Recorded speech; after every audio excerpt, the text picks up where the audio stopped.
आलं सोलापूरमध्ये. हे बघा, जिकडे तिकडे फक्त शेती आणि शेती. इकडे केळं लावले ते, काही ठिकाणी गहू आहेत, काही ठिकाणी तांदूळ लावले ते. छान वाटते. संध्याकाळची वेळ, अख्खा दिवसाचा प्रवास करून आम्ही फायनली आणखीन कुरोडेवाडीला जायला 1 तास लागणार आहे.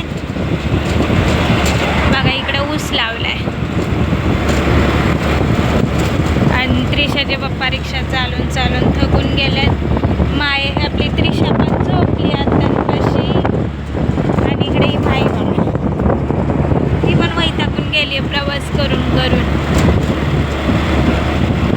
हे उजनीत धरण आहे, सोलापूरच्या अलीकडे येत आहे.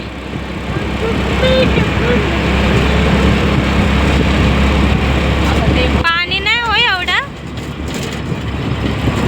पाणी नाही एवढं. हे टेंभुर्णीमधलं उजनी धरण आहे. धरण छान वाटतं. संध्याकाळची वेळ आहे, एवढं काही पाणी नाही धरणाला. हे बघा, आणखीन आपण प्रवास करतो. आणखीन 1 तास आहे कुरोडेवाडीला जायला आपल्या. फायनली आम्ही कुरोडेवाडीत वगैरे पोचलो होतो. इथं आल्यानंतर कार्यक्रम तर ऑलरेडी चालू झाला होता. मग काय, आत्या पण गेल्या नवरदेव आणि नवरीला आंघोळ घालायला. आणि मी तर त्रिशाला घेऊन एका साईडला थांबले होते, कारण त्रिशा शांत नव्हती. त्याच्यामुळं ती रडत होती, कारण का आम्ही अख्ख्या दिवसाचा प्रवास केला होता. ती पण खूप थकून गेली होती. आणि इकडे हळदीचा पण कार्यक्रम होता आणि छान वाटत होतं, कारण लग्न घर होतं त्याच्यामुळे. आणि खूपच भारी वाटत होतं. आणि गावाकडे आलो होतो त्यामुळे एक वेगळाच अनुभव होता. माझी ही 2nd टाईम होती की गावाकडे मी लग्नाला आले होते, कारण ज्या दादांचं लग्न आहे त्यांच्या मोठ्या भावांचं लग्न असताना देखील आम्ही सोलापूरला आलो होतो. त्याच्यानंतर आता ही 2nd टाईम होती.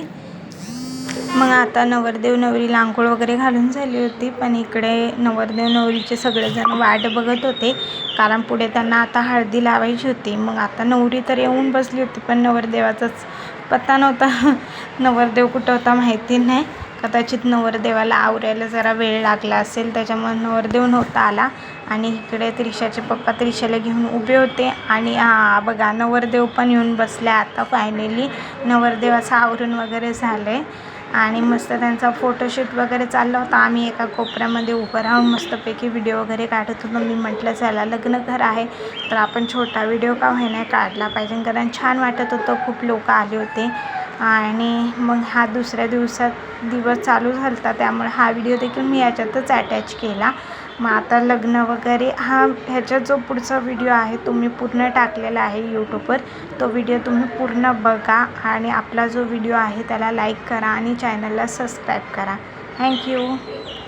भेटूया नेक्स्ट ब्लॉगमध्ये.